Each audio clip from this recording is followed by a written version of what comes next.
Chapter 9, Education and Religion. This is pretty deep stuff, Your Majesty. Let us get back to the discussion of lighter and more concrete subjects that are likely to interest the majority of people. I'm interested in discussing the things that make people happy and miserable, rich and poor, sick and healthy.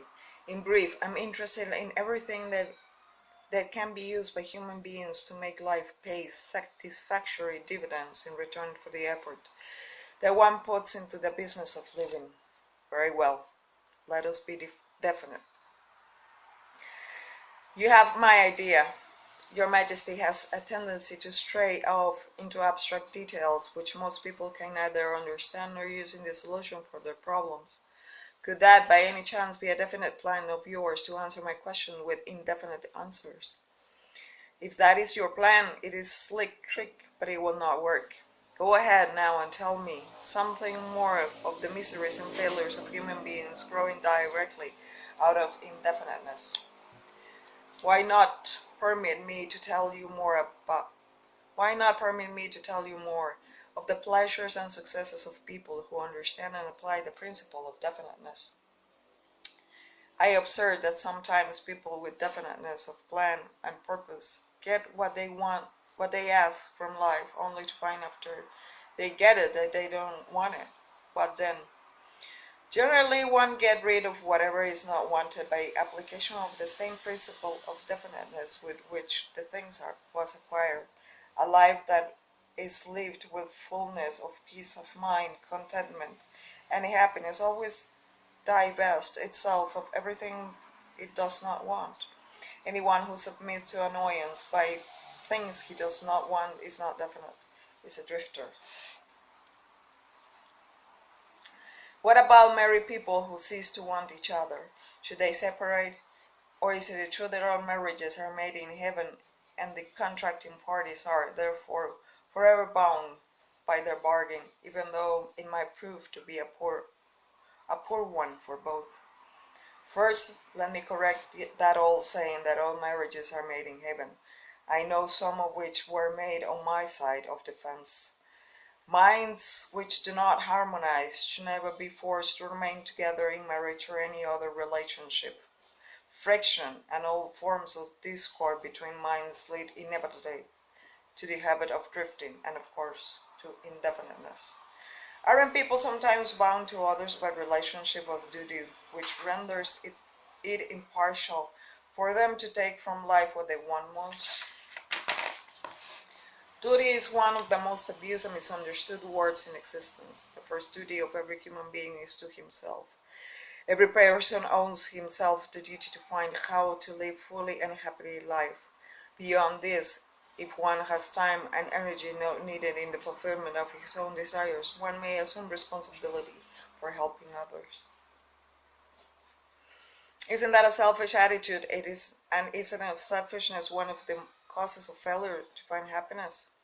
I stand by my statement that there is no higher duty than that which one owes himself. Doesn't a child owe something in the way of duty to its parents to give it life and sustenance during its periods of helplessness? Not at all. It is just the other way around. Parents owe their children everything they can give them in the way of knowledge. Beyond that, parents often spoil instead of helping their offspring by a false sense of duty, which prompts them to indulge their children instead of forcing them to seek and gain knowledge at the first hand. I see what you mean. Your theory is that too much help thrust upon the youth encourages him to drift and become indefinite in all things.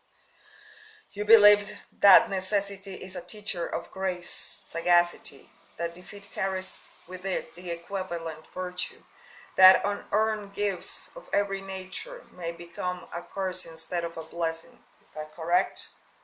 You have stated my philosophy perfectly. My belief is not theory, it's fact. Then you do not advocate prayer as a means of gaining desirable ends. On the contrary, I do advocate prayer, but not the sort of prayer that consists of empty begging meaningless words.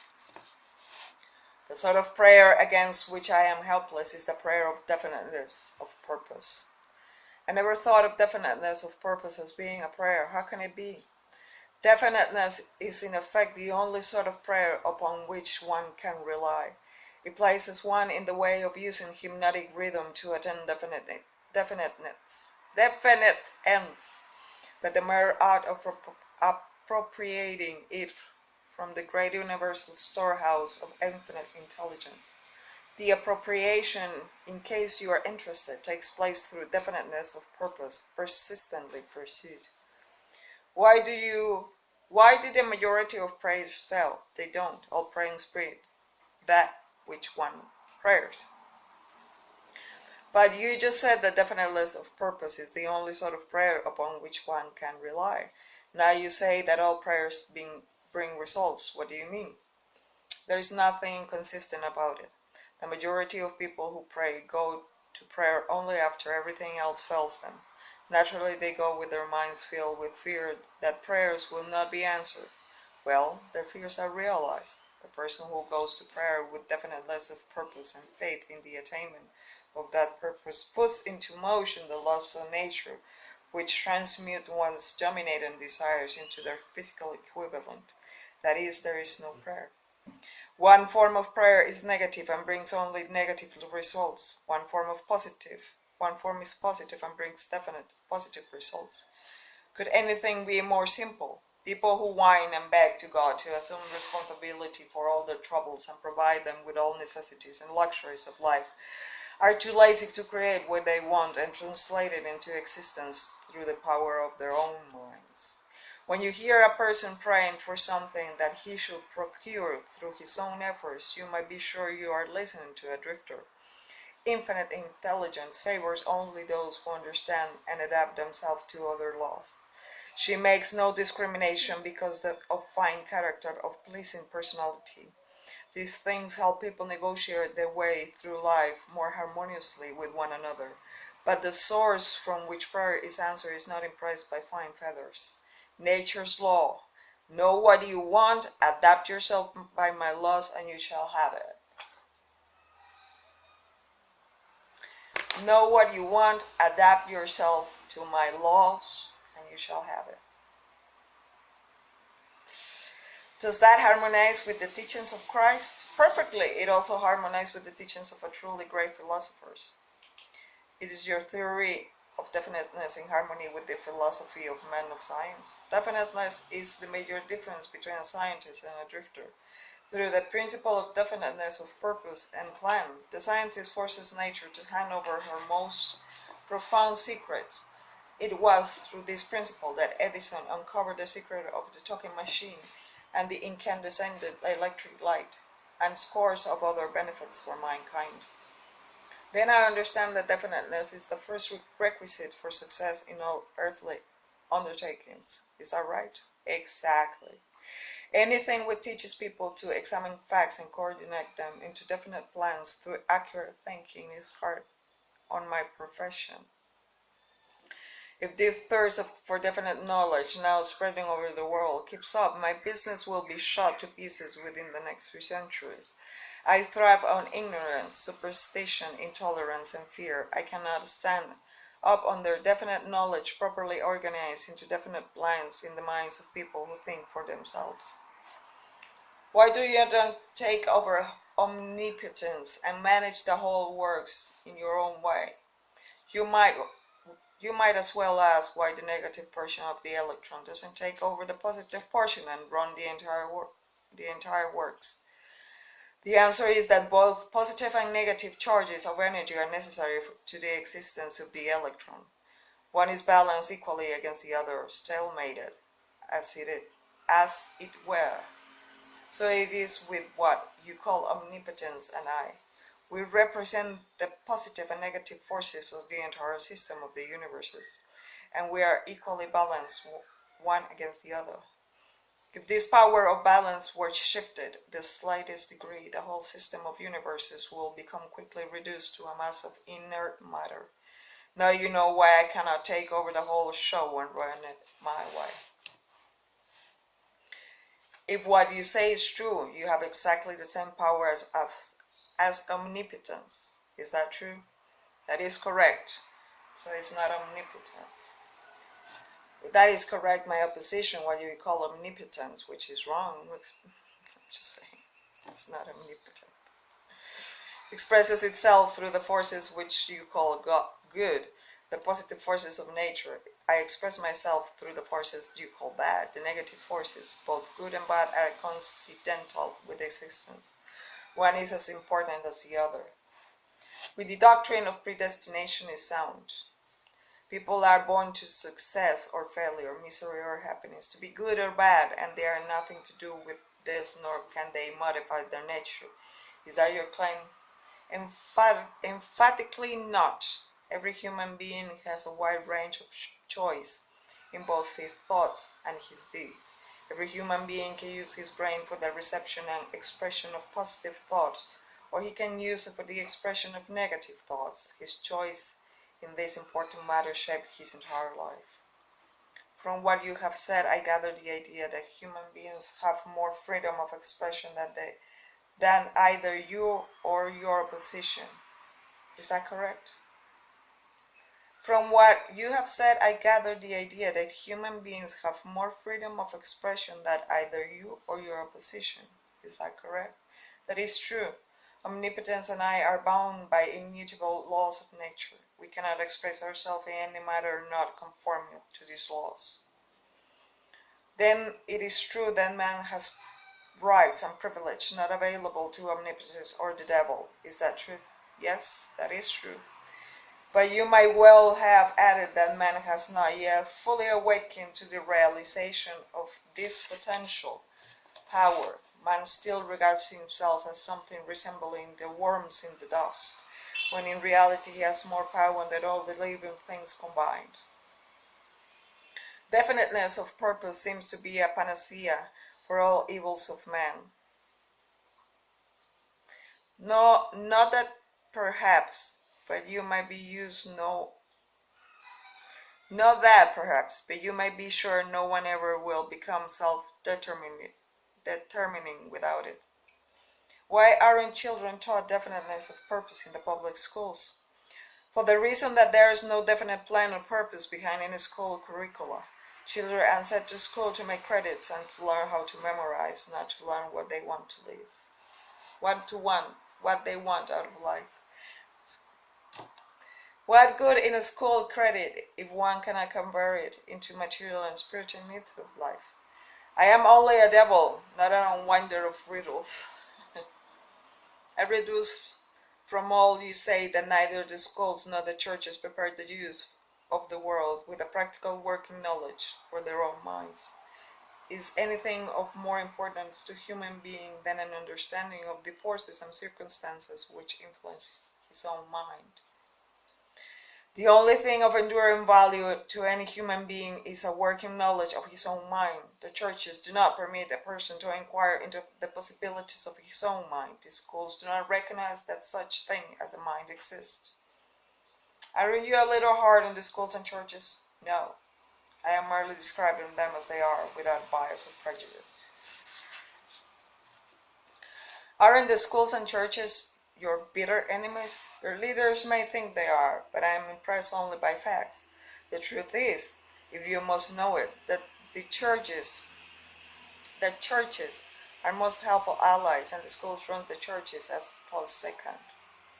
On what specific or general grounds do you make this claim?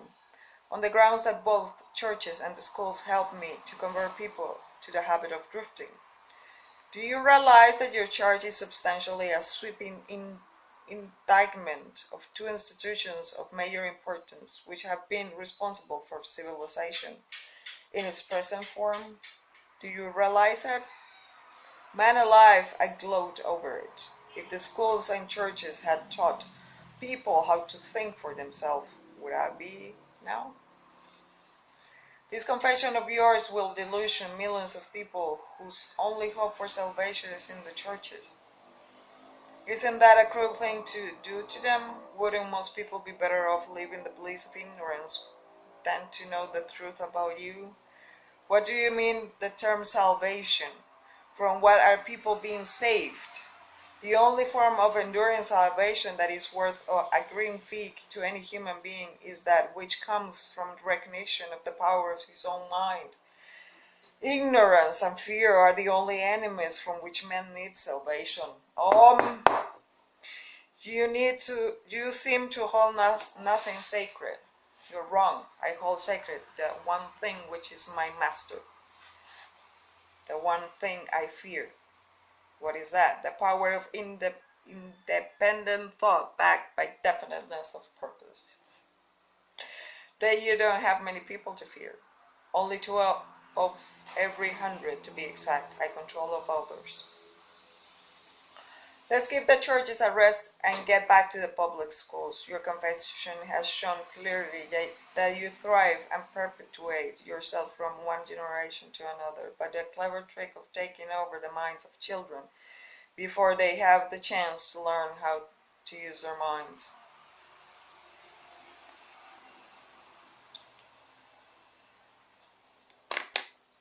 I wish to know what is wrong with a public school system that permits the devil to control so many people. I wish to know also what can be done to establish a system of teaching that will ensure all children the opportunity to learn first, that they have minds, and second, how to use those minds to bring spiritual and economic freedom. I am putting the question to you definitely enough, and since you have stressed the importance of definiteness of purpose, I am here now putting you on notice that your answer to my question might be indefinite. Wait a moment while I catch my breath.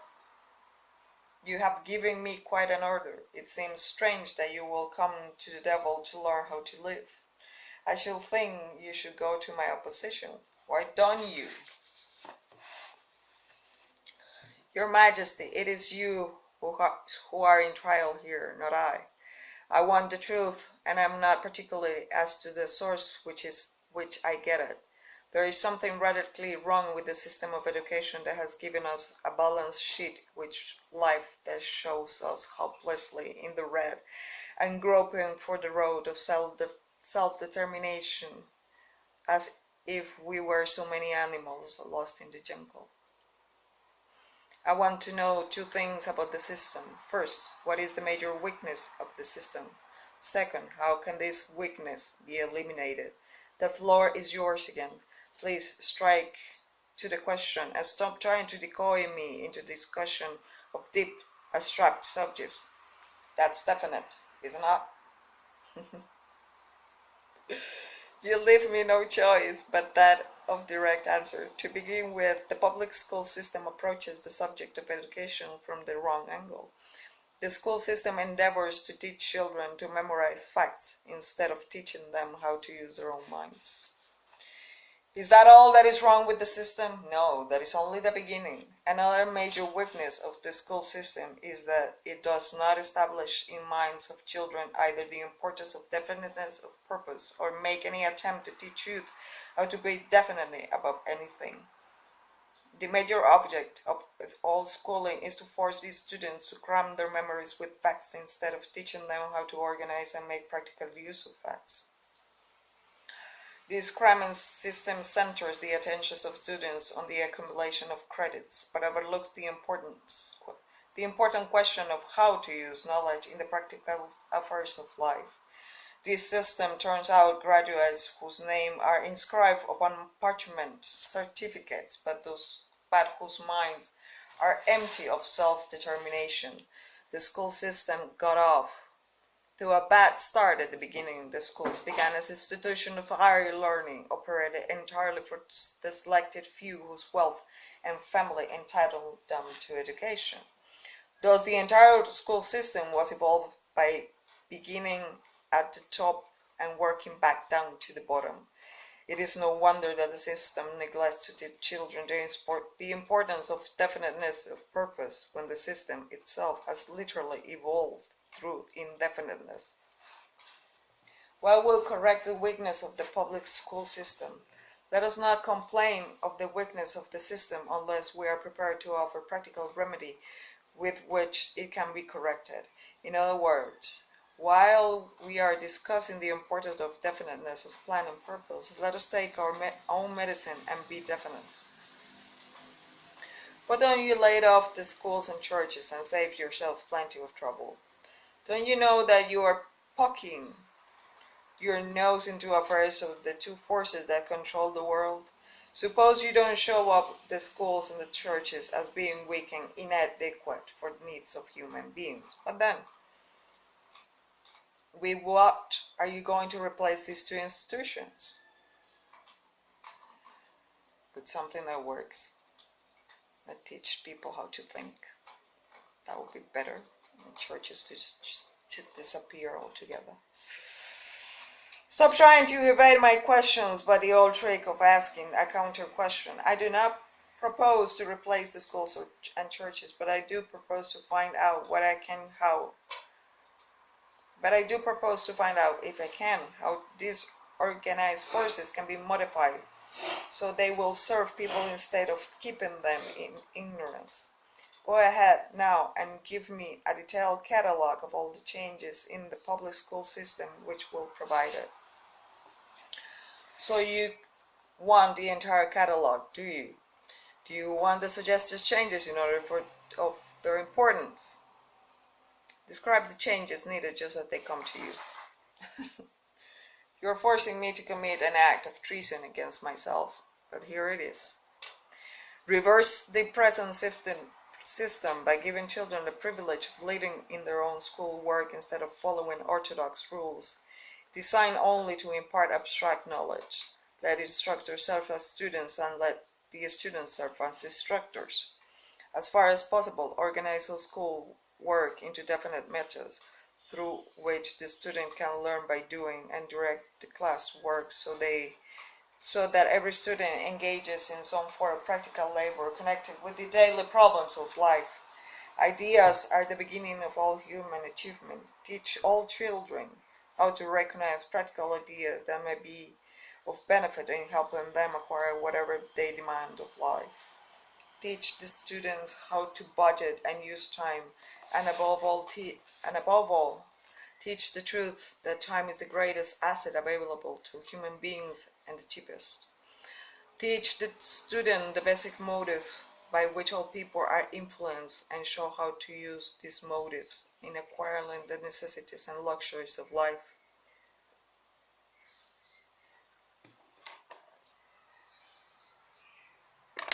Teach children what to eat and how much to eat, and what is the relationship between proper eating and sound health.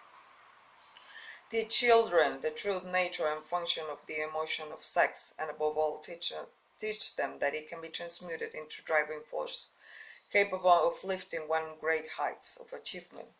Teach children to be definite in all things, beginning with the choice of a definite major purpose in life.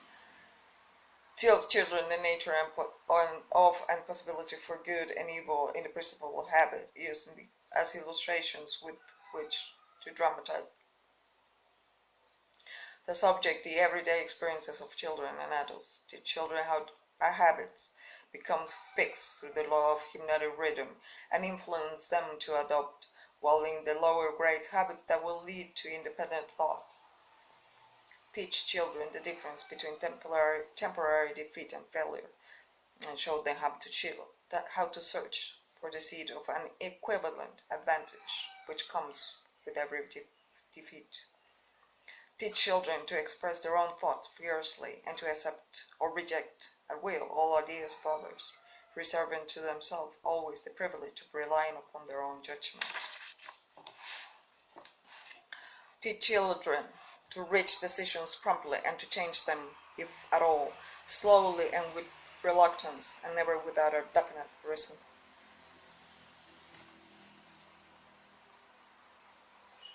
Teach children that human brain is the instrument with which one receives from the great storehouse of nature the energy which is specialized into definite thoughts, that the brain does not think but serve as an instrument for the interpretation of stimuli which cause thought.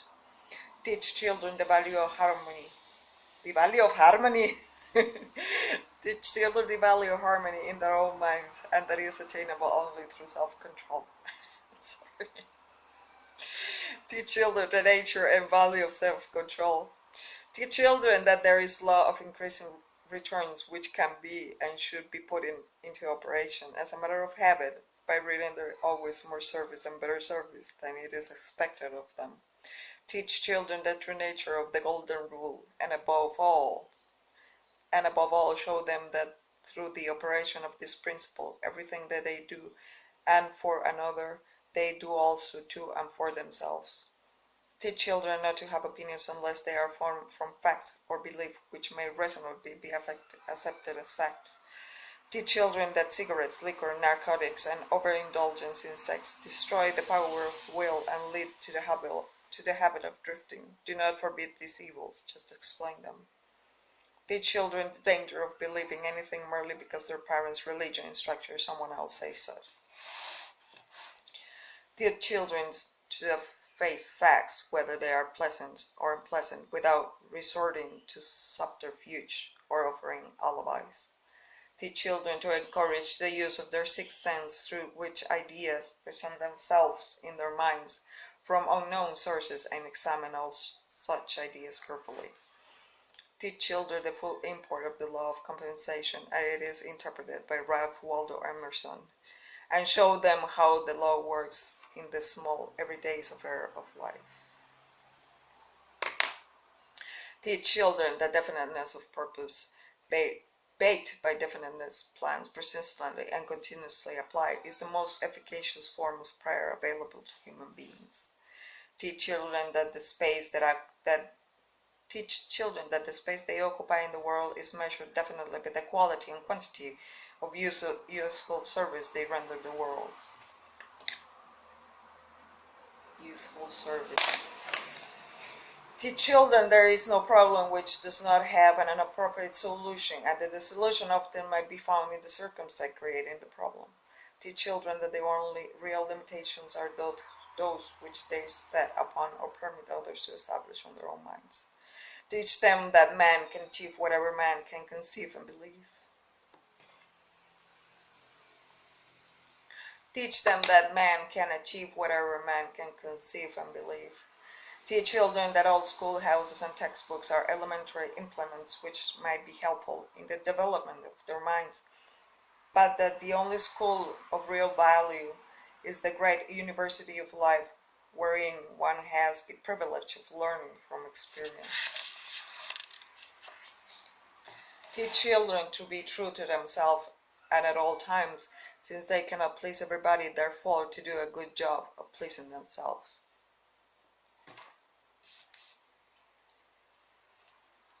That is an imposing list, but it seems conspicuous by the fact that it ignores practically every subject now taught in the public schools.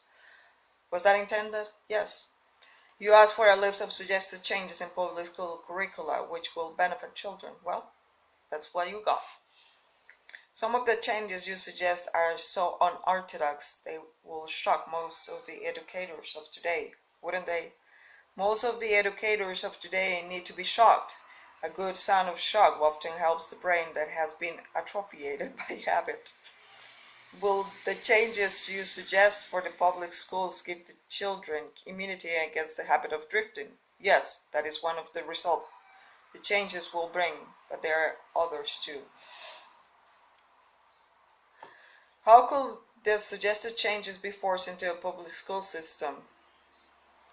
You know, of course, it is difficult to get a new idea into educators' brain as it is to interest a religious leader in modifying religion so it will help people to get more from life. I read that wrong. You know, of course, it is as difficult to get a new idea into an educator's brain as it is to interest a religious leader in modifying religion so it will help people to get more from life. The quickest and shortest way to force practical ideas into a public school is to first introduce the ideas through private schools and establish such a demand for their use that public schools officials will be compelled to employ them. Should any other changes be made in public school system?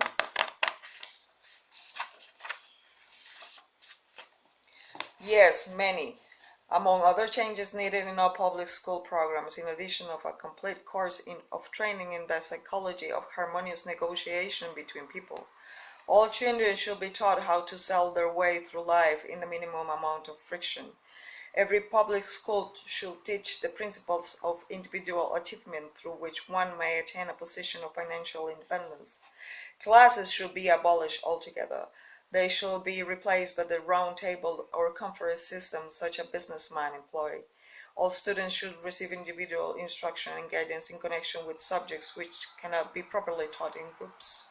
Every school should have an auxiliary group of instructors consisting of business and professional people, scientists, artists, engineers, and newspapermen, each with whom will impart all of the students a practical working knowledge of his own profession, business, or occupation. This instruction should be conducted through the conference system to save the time of instructions.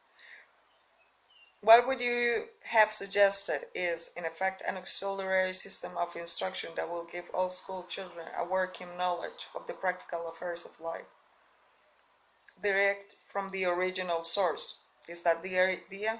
You have stated correctly. Let us dismiss the public school system. Let us dismiss the public school system and go back to the churches for a moment. All my life I have heard clergymen preaching against sin and warning sinners to beware and repent so they can be saved. But I have never heard any of them tell me what a sin is. Will you give me some light on this subject? Sin is anything one does or thinks which causes one to be unhappy. Sin is anything one does or thinks which causes one to be unhappy.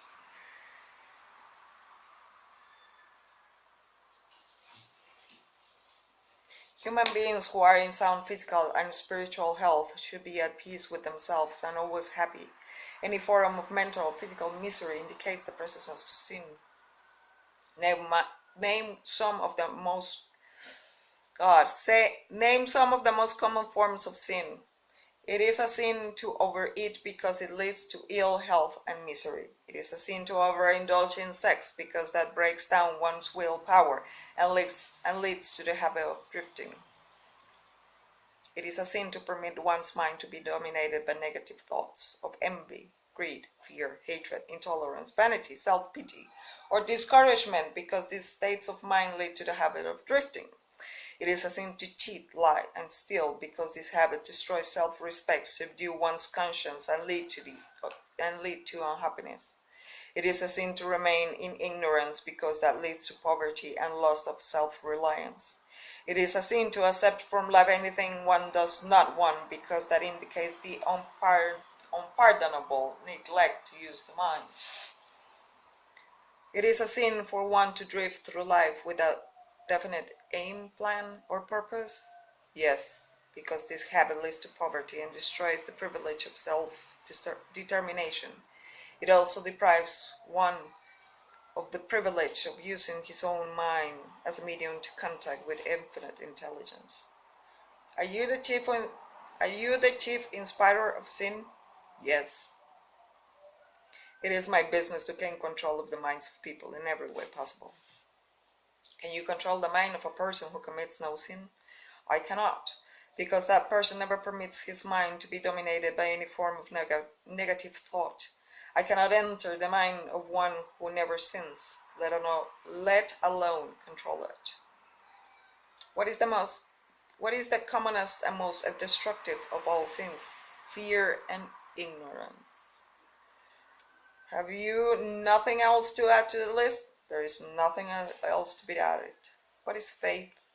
It is a state of mind wherein one recognizes and uses the power of positive thought as a medium by which one contacts and draws upon the universe's store of infinite intelligence at will. In other words, faith is the absence of all forms of negative thought. Is that the idea? Yes, that is another way of describing it. Has a drifter the capacity to use faith? He might have the capacity, but he does not use it. Everyone has the potential power to clear his mind of all negative thoughts and thereby avail himself of the power of faith. Stating the matter even another way, faith is definiteness of purpose backed by belief in the attainment of the object of that purpose. Is that correct? That is the idea. Exactly. Faith is a state of mind wherein one recognizes and uses the power of positive thought as a medium by which one contacts and draws upon the universal store of intelligence as will. Hill succinctly sums up the Hill's succinct, I cannot pronounce that, sums up the definition. Faith is definiteness of purpose backed by belief in the attainment of the object of that purpose. Hill succinctly.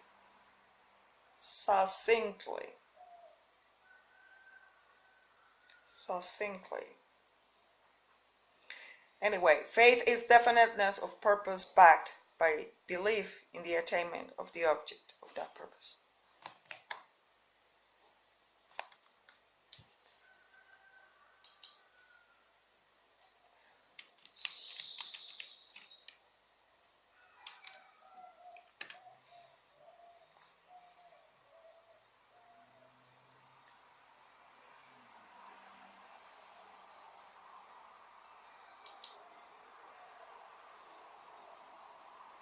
Succinctly.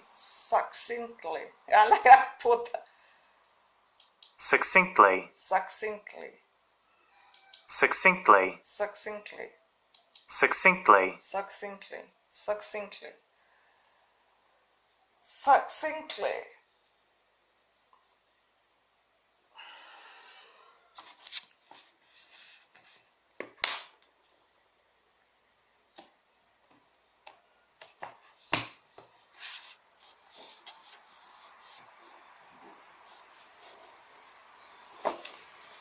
Succinctly.